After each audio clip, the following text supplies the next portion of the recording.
नमस्कार, बखबर में आपका स्वागत है। मैं हूं राघवेंद्र सिंह। आज हम बात करेंगे, बारिश का मौसम है और कहा जाता है कि बारिश में जो पानी गिरता है उसको सहेजने की ज़रूरत है। अगर ये पानी सहेज लिया तो हम दुनिया को तीसरे विश्व युद्ध से बचा सकते हैं। सुनने में बड़ा अजीब लग सकता है, लेकिन हालात यही है। आज से करीब 2 दशक पहले भारत के तत्कालीन प्रधानमंत्री अटल बिहारी वाजपेयी जी ने कहा था कि अगर पानी को नहीं बचाया तो फिर तीसरा विश्व युद्ध पानी पर होगा। अलग बात है कि लोग पेट्रोल के लिए जान देते हैं, लेकिन पानी के लिए भी खून बहेगा। आज इसी पर बात करेंगे, क्योंकि देश में प्रधानमंत्री नरेंद्र मोदी के नेतृत्व में गंगा जल संवर्धन योजना शुरू की गई थी, जो अभी भी जारी है। 30 जून तक उसको चलना है। और बारिश का ये मौसम है, ये बताता है कि अगर आपने पानी को सहेज दिया तो फिर दुनिया को आप भले ही बहुत समय तक ना बचा पाए, लेकिन हम अगली पीढ़ी को एक ऐसा देश, ऐसी दुनिया छोड़कर जा सकते हैं जो जीने लायक बनी रहे। इस पूरे मामले में मध्य प्रदेश के मुख्यमंत्री डॉक्टर मोहन यादव ने भी इस अभियान को चलाया था, जन भागीदारी के जरिए।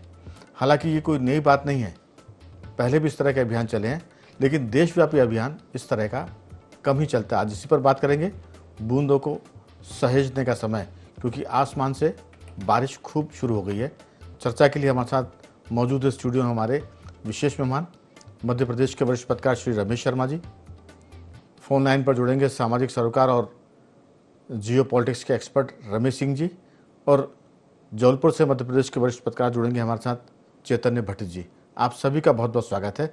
चर्चा की शुरुआत में शर्मा साहब आपसे करना चाहता हूं। ये जो सारा मामला है पानी को लेकर, बहुत पहले हमारे यहाँ कवियों ने कहा कि बिन पानी सब सून, तो ये कोई नई बात नहीं है। और हमारे जो बुजुर्ग हैं वो पानी को बचाते भी आए हैं। मैं सिर्फ 2 वाक्य इसमें जोड़ूंगा।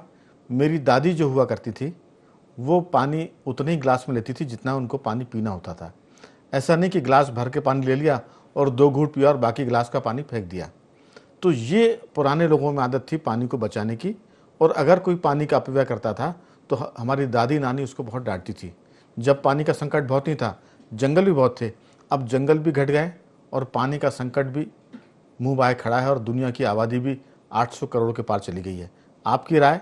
बूंदों को सहेजने का समय तो सही है, लेकिन लोग नहीं सहेजेंगे तो सरकारें पानी नहीं बना सकती, किसी फैक्ट्री में पानी नहीं बन सकता, ये तो बारिश ही होगी और जमीन से निकलेगा। आपकी राय? ये बिल्कुल आपने ठीक कहा। और जो आपने अपनी दादी और नानी का प्रसंग बताया, लगभग जी लगभग यही अनुभव मुझे भी अपने उसमें गांव का है।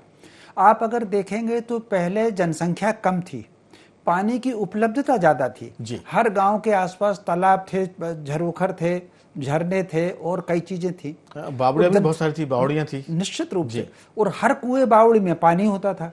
और उसके बाद पानी की इतनी बचत की एक में चिंता सारे के सारे बुजुर्ग करते थे। आज परिस्थिति बिल्कुल विपरीत हुई है। जल छोटे छोटे जल स्रोत जो हैं वो समाप्त हो गए हैं। कुओं में पानी बचा नहीं, छोटे छोटे झरने बचे नहीं, तालाब छोटे छोटे थे वो बचे नहीं। और तो कुल और जनसंख्या बहुत ज़्यादा बढ़ी। और इसके अलावा जीवन स्तर में भी ये परिवर्तन आया है। पहले जो काम 2 लोटे में हो जाता था, आज वो काम 1 बाल्टी में होता है। जैसे पहले अगर मान लीजिए जंगल चले गए, एक क्लीनिंग के लिए 1 लोटा ले गए, लौट के आकर के कुएं में मुंह हाथ धो लिया, 2 लोटे 3 मुझे लोटे लगता है पानी। कि जो नई पीढ़ी आज की, वो जंगल चले गए शब्द को समझ नहीं पाएगी। जंगल चले गए से शर्मा साहब का मतलब है, जंगल जाने का मतलब है कि शौच आदि के लिए जाना, लघु शंका के लिए जाना या निवृत्त होने के लिए जाना। जी तो निश्चित रूप से उस तो अब आज जो है, जो अपन फ्लश खींचते हैं तो मान करके चलिए कि 1 बाल्टी पानी उसमें फट से जाता है। और फिर इसके अलावा जीवन शैली के बदलने के कारण धरती 1 बूंद पानी पी नहीं पा रही। पहले का जीवन अगर ऐसा देखेंगे तो खेत का पानी खेत में घुसता था, खलिहान का पानी खलिहान में धरती पीती थी। पक्के जो फर्श होते थे वो 1 या 2 कमरों के होते थे। अगर किचन का पानी बगर गया तो वहीं के वहीं धरती ने उसको पी लिया, आंगन का पानी वहीं के वहीं पी लिया। अब रोड ऐसे बन गए हैं कि आप मीलों चले जाइए, 1 बूंद धरती पी नहीं सकती। ऐसी स्थिति में फिर सारे विशेषज्ञों ने कहा कि अगला विश्व युद्ध कहीं पानी के लिए ना हो। तो मध्य प्रदेश सरकार ने यद्यपि कई बार ऐसे जल संरक्षण के अभियान चलाए हैं, तो अब ये मोहन यादव सरकार जी ने जो कर चलाया है, वो उन्होंने सारे जितने जल स्रोत पुराने थे, कुओं को, तालाबों को, झरनों को, झोरों को, उन सबको पुनर्जीवित करने का ये एक उन्होंने अभियान चलाया। हालांकि उन्होंने एक नदी जोड़ो भी चलाया और फिर धरती के वाटर लेवल का ये अभियान उन्होंने पिछले 3 माह से चला रहे हैं। इसका समापन अब 30 जून को होगा, जिसमें प्रधानमंत्री जी ने सहमति दी है कि वो ऑनलाइन उनसे जोड़ पाएंगे। जी। तो मोटे तौर पर कहीं ना कहीं सारे कुएं, बावड़ी, तालाबों को फिर से रिचार्ज करने की बहुत आवश्यकता हो गई है। जीवन शैली ऐसी हो कि पानी का संरक्षण हो, ये एक अच्छा काम है। और ये लेकिन सरकार ने तो आह्वान कर दिया, कार्यक्रम भी चला दिया। इसमें समाज के लोगों को बहुत जागरूक होने की बहुत आवश्यकता है कि वो अपने गांव में, अपने मोहल्ले में किस प्रकार प्राकृतिक जल का संरक्षण करके धरती का वाटर लेवल को सुधारें। ये अब सामाजिक जागरण की आवश्यकता है। जी बिल्कुल आपने ठीक कहा। और सबसे खास बात जो आपने कहा कि जीवन शैली बदल गई है। पहले जो काम एक लोटे में होता था वो 20 लीटर पानी में होता है, 15 लीटर पानी में होता है। और सबसे खास बात है कि वो पानी जो जाता है वो नालियों के जरिए बहता हुआ बर्बाद होता है। पहले वो सब पानी खेत में मेरे साथ चैतन्य भट्टी जी भी हैं। चैतन्य भट्टी जी, आप तो जबलपुर के निवासी हैं जहाँ से नर्मदा मैया बहती हैं, तो नर्मदा के किनारे के हैं, आपको शायद जल की तंगी कम महसूस होती होगी, क्योंकि माँ नर्मदा जी का जल भी अगर आप देख कर आ गए तो मन तृप्त हो जाता होगा। लेकिन दीगर जगह की जहाँ नदियाँ नहीं हैं, जहाँ पानी का सिस्टम ठीक नहीं है, वहाँ एक एक बूंद पानी के लिए, ख़ासतौर से हम झुग्गी बस्तियों की बात करें या ऐसे इलाके जहाँ पानी का संकट है, इन सब चीज़ों को वो चीज़ें बढ़ा रही है। सीमेंटेड रोड होना, रोड के बगल में जो पहले पट्टियाँ मुरम डालकर भरी जाती थी, उसको भी सीमेंटेड कर दिया। और जिस तरह से शर्मा जी ने कहा कि पानी का अपव्यय पहले से बढ़ गया है, कहाँ तो हम 2 घूंट पानी पीना हो तो उतनी ग्लास में लेते थे, और कहाँ अब हम बाथरूम और फ्लैश में चला के सैकड़ों लीटर पानी रोज बर्बाद करते हैं। आपकी राय?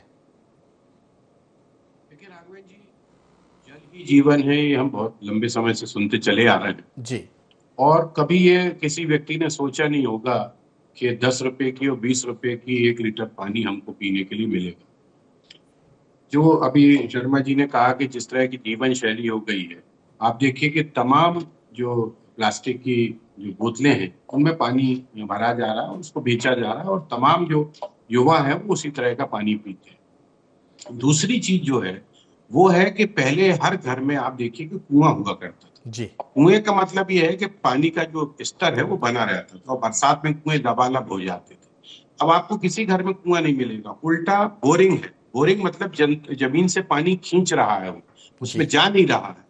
कुएं के रहने से ये होता था कि पानी वहां एकत्रित होता था, पानी का लेवल बना रहता था। अब बोरिंग से लगातार पानी आप खींचते जा रहे हैं, हर घर में आप देख लीजिए बोरिंग की व्यवस्था है। दूसरी तीसरी बात यह है कि जो आप सड़कों की बात कर रहे हैं, कि जो पहले सड़कें बनती थी उसमें दोनों तरफ मुरम होती थी, जो बरसात का पानी अपने आप में समाहित कर लेती थी। अब या तो उसको सीमेंटेड कर दिया या फिर उसकी जगह पेवर ब्लॉक लगा दिए गए। जी। तो पेवर ब्लॉक के कारण पानी जमीन में जा नहीं पा रहा, और इसलिए आप देखें कि पानी का जो स्तर है वो लगातार कम होता जा रहा है। गांव की स्थिति यह है कि गांव में जो तालाब खोदे जाते थे वो तालाब खोदना बंद हो गया। इवन स्टॉप डैम बनते थे, जो हाँ। बरसात में पानी आता था उसको भट्ट साहब, रोक दिया जाता था ताकि कागजों पर बहुत तालाब खुद जी रहे हैं और पानी कुएं भी खुद रहे हैं गाँव में। जी जी। अब कागजों में तो यहाँ पे सरकारें सब चीजें कागजों ही पे करती है, वास्तविकता में तो उसका कोई लेना देना रहता नहीं। तो जो स्टॉप डैम होते थे वो मवेशियों के लिए भी काम आते थे, और जब गर्मी में पानी की जरूरत पड़ती थी तो वो स्टॉप डैम से काम होता था। अब वो तमाम चीजें बंद हो गई हैं।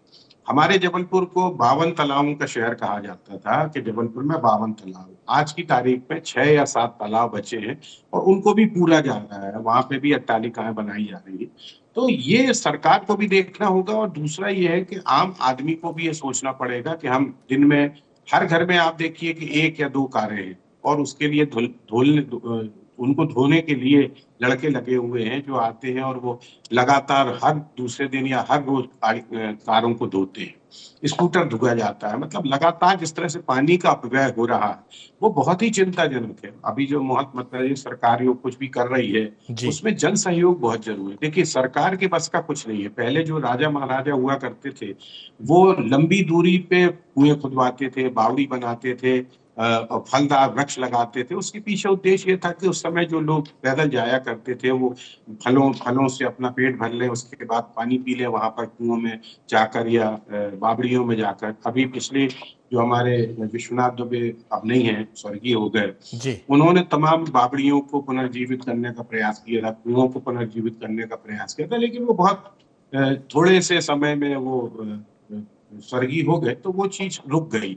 अब चूंकि हम नर्मदा के किनारे रहते हैं इसलिए हमें पानी का उतना महत्व समझ में नहीं आता है। लेकिन आप ये देखिए कि जहां पर पानी की कमी आप देखा, और पिछली बार भी हमने बताया था कि बेंगलोर में उस समय इतना पानी का संकट आ गया था कि बेंगलोर में जो बच्चे काम कर रहे थे जी। उन लोगों को कह दिया गया था कि आप अपने घर चले जाइए और वर्क फ्रॉम होम कीजिए।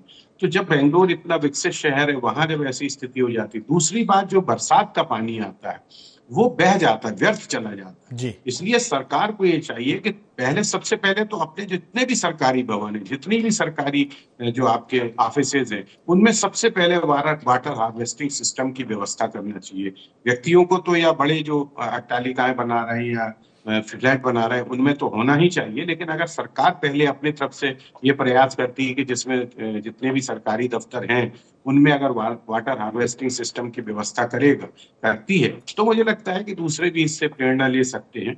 और इसको आप ये मान के चलिए कि ये वाटर हार्वेस्टिंग सिस्टम को जरूरी, अनिवार्य कर दिया जाए कि अगर आपके घर में बिल्कुल। वाटर हार्वेस्टिंग सिस्टम नहीं है तो आपको नल का कनेक्शन नहीं मिलेगा। तो जब आपके पास नल का बिल्कुल। कनेक्शन नहीं होगा तो आप वाटर हार्वेस्टिंग की व्यवस्था वहां पे करेंगे। भट्ट तो ये साहब दरअसल तमाम चीजें हैं जो कहीं ना जी। कहीं जल को बचाने के लिए प्रयास करना चाहिए। क्योंकि आने वाला, जिस तरह से आबादी बढ़ रही है और नदियां सूख रही हैं, नदियों का पाट कम होता जा रहा है, ये बहुत ही भयावह स्थिति बनाएगा। और जैसा कि अभी शर्मा जी ने भी कहा कि अगला जो विश्व युद्ध है वो निश्चित तौर पर पानी के लिए होगा। क्योंकि जब हम पानी का इतना दुरुपयोग करेंगे और पानी जब नहीं रहेगा, तब हमें समझ में आएगा कि पानी का महत्व क्या होता है। बिल्कुल। भट्ट साहब दरअसल आपने जो बात की कि पहले तो सरकारी इमारतें, और सरकारी इमारतों में भी अगर हम बहुत ही ज़्यादा स्पेसिफिक बात करें तो नगर निगम और नगर पालिकाओं के जो भवन हैं वहीं पर पानी का संरक्षण का अगर डेमो के तौर पर किया जाए तो वहाँ आने जाने वाला आदमी बारिश में देखेगा कि किस तरह से नगर निगम नगर पालिकाओं में पानी का संरक्षण हो रहा है और उस वाटर हार्वेस्टिंग की बात हो रही है। लेकिन सबसे बड़ी चिंता की बात तो ये कि जो सरकारी भवन है वहीं पर इसका पालन नहीं हो रहा है। हम नगर निगम नगर पालिकाओं की बात कर रहे हैं, इसके बाद अगर हम पहुँचे कि ग्राम पंचायतें जो होती हैं, ब्लॉक लेवल पर जो ग्राम पंचायतों के मुख्यालय होते हैं, अगर वहाँ कड़ाई के साथ इसको लागू कर दिया जाए तो फिर ये जो बचत का, पानी की बचत का या पानी बचाव का अभियान है वो गांव-गांव और घर-घर तक पहुंच जाएगा। अभी कागज़ों पर है, विज्ञापनों पर है, मुख्यमंत्री, प्रधानमंत्री इस पर बात कर रहे हैं, काम कर रहे हैं, टेलीविज़न पर हम डिबेट कर रहे हैं, चर्चा कर रहे हैं, लेकिन ये ग्राउंड ज़ीरो पर उतनी सकारात्मकता के साथ नहीं है जितना होना चाहिए। अब देखिए कि ग्राम पंचायत के भवन बने हुए हैं, लेकिन पानी को बचाने का कोई उसमें जो वाटर हार्वेस्टिंग का है वो उस का माने काम की ना तो अनिवार्यता है और ना उसको कोई देखने वाला है कि अनिवार्य भी है तो वो काम कर रहा है कि नहीं कर रहा है। जो आपने बात की ये बहुत ही माने महत्वपूर्ण भी है और इस पर चिंता करने की ज़रूरत है। हमारे साथ रमेश सिंह जी जुड़ गए। रमेश सिंह जी, आपका स्वागत भी है और चूंकि आपका परिवेश भी ग्रामीण क्षेत्र में आता है, क्या लगता है कि ये जो बारिश का पानी, स्टाफ डैम की बात चैतन्य भट्ट साहब ने की कि ये हो तो आसपास नदी के किनारों के जो गांव हैं उनके कुएं, बावड़ी और नलकूप जो है वो सब रिचार्ज हो जाते हैं, खेतों में पानी पहुंच जाता है, मवेशियों को पानी मिल जाता है गर्मियों में। लेकिन क्या सच में ग्राम पंचायतों में पानी बचाओ अभियान कुछ चल रहा है? आपकी राय कैसे देखते हैं इस पूरे संकट को? राघवेंद्र जी, जल संवर्धन और जल संकट है, इसके दो पहलू है। पहला पहलू यह है कि पानी का अत्यधिक दोहन। आज के जमाने में कुआं, तालाब या बावड़ी से पानी का उपयोग कोई नहीं करता। हर घर में, ज्यादातर घरों में ट्यूबवेल है। ट्यूबवेल लगना बहुत आसान है। तो उससे हो क्या रहा है कि मैंने वो समय भी देखा है जब हमारे घर की महिलाएं कुएं, बावड़ी से पानी लेके आती थी और हमारी पूरी जरूरतें पूरी हो जाती थी। इससे नहाने के लिए नदी पे चले जाते थे, बर्तन साफ करने के लिए राख से बर्तन साफ होते थे। यानी कुल मिला के मेरे ख्याल से 50-60 लीटर पानी में घर का पूरा खर्च हो जाता था। आज कम से कम 500 लीटर पानी बहा दिया जाता है जो जिन घरों में मोटरें हैं। पानी को बहाने का शौक भी है और पानी को बहाने के पीछे एक जल संकट के प्रति अनिर्भरता भी है। एक बहुत बड़ा संकट है जल संवर्धन का संकट। जब तक हल नहीं हो सकता, जब तक कि आम आदमी में ये चेतना हम ना डाल दें कि जल कितना कीमती है और इसे बचाया जाए। मैं आपको यही रोकूंगा थोड़ा सा। आपने एक शब्द का इस्तेमाल किया कि उनकी अनभिज्ञता भी है। हिंदुस्तान का आदमी किसी भी चीज़ से, ना तो हमारे पुरखे अनभिज्ञ थे ना हम हैं। दरअसल मैं एक बात बोलूँगा, उससे तीनों आप सब सहमत हो भी सकते हैं कि हिंदुस्तान का आदमी जब विदेश जाता है तो टॉफ़ी खाने के बाद उसका रैपर वो जेब में रखता है। उससे मालूम है कि यहाँ कानून है और यहाँ अगर करेंगे तो हम दंडित हो जाएंगे। ये तो कानून का और दंड का भय। उसके बाद वो जैसे हिंदुस्तान में आता है और एयरपोर्ट पर उतरता है, सो वहीं पान खा के थूक देता है, कुल्ला कर लेता है। तो अनभिज्ञ है, इससे मैं थोड़ा सा असहमत हूँ, क्योंकि आज के ज़माने में छोटा सा बच्चा जो जन्म लेता है उसमें भी ज्ञान की कमी नहीं है। वो मोबाइल चलाता है, वो आप देखिए कि कैलकुलेटर चलाता है, और वो अब तो कुछ दिनों बाद शायद पैदा होने के कुछ साल के भीतर 2-4 साल में ही वो लैपटॉप भी चलाए, कंप्यूटर भी चलाए। जी, ये आप सही कह रहे हैं। अनभिज्ञता से मेरा मतलब ये है कि जानते हुए भी वो अनजान बन रहा है। ये मतलब ये भारत में आम आदमी को एहसास होता है कि यहाँ कितने कोई गलत कर लो, यहाँ कोई किसी को दंड नहीं मिलने वाला, इसलिए जानते हुए वो अनजान हो बन जाता है। दूसरा कारण इसका ये है कि हम जितना, अब जैसे खेती में, हर खेत में 3-3 फसल ले रहे हैं राघवन जी, और उन तीनों फसलों को जल की आपूर्ति भूमिगत जल से ही कर रहे हैं, ट्यूबवेल से। जहाँ सिंचाई के दूसरे साधन नहीं है वहाँ इसी से होती है। और उस मतलब 3 फसलों के लिए कितना जल का दोहन हो रहा है, उसके बदले में कोई भी किसान उसके बदले में रिचार्जिंग की किसी को ना परवाह है, और ना उसे ये ख्याल है कि वो कितने बड़े संकट में इस मतलब जल संकट को डाल रहा है। अब मेरे गांव के आसपास तो नदी नाले है, तो उसमें रिचार्जिंग हो जाता है, लेकिन हर जगह नदी नाले नहीं है। पहले तालाब हुआ करते थे, अब तालाबों को पाट के लोगों ने उन पर घर बना लिए है। जी, गांव में रिचार्ज का संकट है, सड़कें पक्की हो गई है, नालियां पक्की हो गई है, तो भूमिगत जल जा नहीं रहा, जो गौशाला है वो पक्की हो गई। शहरों में तो इससे और भयावह स्थिति है, वहां रिचार्जिंग का कोई कंसेप्ट ही नहीं है, ना कोई किसी की दिलचस्पी है, ना किसी की रुचि है कि हम जल रिचार्ज करें, क्योंकि उनको घर बैठे पानी मिल रहा है और पर्याप्त पानी मिल रहा है। आज जैसे मान लीजिए भोपाल को देख ले अपन, तो पहले पानी की कमी थी, नर्मदा से पानी जा रहा है, जितना पानी जा रहा मिलता है उपभोक्ता को, वो उतना पानी का दुरुपयोग करता। मैं जब भोपाल पढ़ता था तो गर्मी के दिनों में एक टाइम पानी देती थी सरकार, और एक टाइम में भी हमारे पूरे काम चल जाते थे, और जब 2 टाइम देती थी तो 2 टाइम में भी हमारे काम चलते थे। यानी आम आदमी को जितना आप ज्यादा पानी देंगे वो उतना ज्यादा उपयोग करेगा, उसको व्यर्थ बेमतलब का खर्च करेगा। तो इसमें अच्छा, इसके अलावा मैं एक बात और कहूंगा कि हमें इस बात पर भी ध्यान देना होगा कि पुराने जमाने में राघवेंद्र जी हर खेत में एक पेड़ होता था। आज पेड़ों को मतलब ढूंढ कर काटा जा रहा। पेड़ कटने से जो पानी की बहने की गति है वो बढ़ गई है, और जमीन के अंदर समाने की उसकी गति भी कम गई है। इसके अलावा आप कृषि क्षेत्रों में मैं लौटता हूँ, सिंह साहब मैं लौटूंगा आपके पास। शर्मा साहब, मैं सिर्फ इतना कि अब लोगों की आदत जैसे है कि वो, हम लोग अनभिज्ञ नहीं, हम लोग एक तरह से ढीठ हो गए हैं।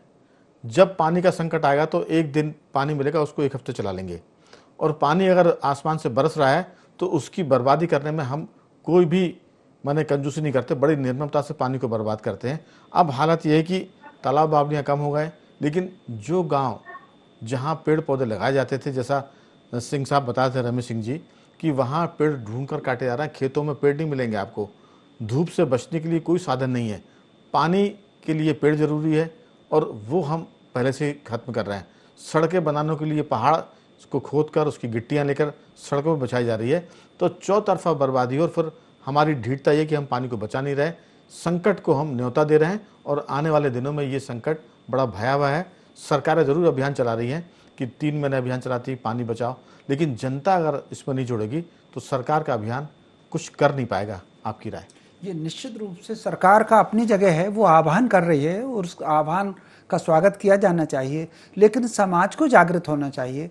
और सबसे बड़ी बात यह है कि कई बार हमको सत्य को समझना, और सत्य को, हमारे सत्य को समझना। मोटे तौर पर अगर देखें तो वृक्षारोपण अभियान भी अगर चलता है तो वो नगरों में चलता है और पार्कों में चलता है, बाकी जंगल सारे के सारे साफ हो रहे हैं, खेतों की मेढ़ें सारी की सारी साफ हो रही हैं।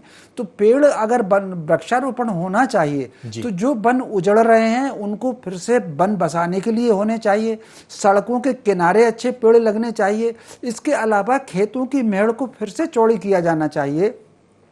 जिसमें पेड़ भी लगे और कहीं ना कहीं वो खेत के अंदर पानी भी निकल कर चले जाए। तो ये जो दर्शन हो गया है कि नगर में वृक्ष लगाना, पूरे आसपास पेड़ लगा करके पूरे घर को ढक लेना, मैं समझता हूँ पेड़ लगाना अच्छी बात है, लेकिन अगर नगरों में पेड़ लगेंगे तो वो हवा, धूप नहीं मिल पाएगी, और धूप नहीं मिलेगी तो बीमारियां आएंगी। तो अगर जंगल लगेंगे तो फिर एक अच्छी योजना पिछली सरकार ने शुरू की थी कि नदियों के किनारे जो उनका कैचमेंट एरिया है वहां वृक्षारोपण किया जाए, और उसका वर्ल्ड रिकॉर्ड भी बना, लेकिन वो पेड़ वेड़ लगे नहीं और लोगों ने उनको संभाला नहीं। वृक्षारोपण अगर होता है तो लोगों को कहीं ना कहीं उसकी चिंता करना चाहिए। सामाजिक जागृति की बहुत आवश्यकता है। अगर फिर से हम वन को पुनर्जीवित करेंगे तो वो जंगल के पेड़ जो हैं वो पानी को रोकते हैं, और रोक करके धीरे धीरे धरती में पानी छोड़ते हैं। ये प्रकृति का अपना नियम है, हमको उस प्रकृति का सम्मान करना। जी बिल्कुल। भट्ट साहब, इसमें एक चीज़ और है कि पेड़ तो हम खत्म कर ही रहे हैं, जंगल तो खत्म कर रहे हैं, लेकिन आप देखिए कि जो बड़े शहर हैं उनके आसपास जब विस्तार हो रहा है तो खेत भी खत्म हो रहे हैं। भोपाल से जबलपुर के बीच पहले छोटे छोटे गांव कस्बे हुआ करते थे, अब वहाँ शहर बस गए। भोपाल से इंदौर के बीच का जो इलाका है 200 किलोमीटर का, बड़ी उपजाऊ जमीन है भोपाल से इंदौर के बीच, मालवा क्षेत्र की। पहले वहाँ धान माने गेहूँ और सोयाबीन की फसलें लहराती थी, अब वहाँ फसल खड़ी हो रही है, आवासों की, मकान बन रहे हैं, कॉलोनियाँ कट रही हैं। तो धरती माने खेत खत्म हो रहे हैं, जंगल खत्म हो रहे हैं, और इसके कारण पानी का संकट तो है, लेकिन अन्न का संकट आज नहीं तो अगले 5 साल बाद, 10 साल बाद अन्न का संकट भी पैदा होगा। क्योंकि जब खेत खत्म हो जाएंगे या कम हो जाएंगे, जनसंख्या बढ़ रही है, तो फिर उतना अन्न खेतों से नहीं उपज पा रहा, क्योंकि हम कृषि उत्पादन में भी सेचुरेशन पर आ रहे हैं। उसका उत्पादन एक लिमिट के बाद बढ़ना बंद हो जाएगा और खेत हमारे घट रहे हैं। ये दो तरफा संकट है। आपका इस पर क्या कहना है?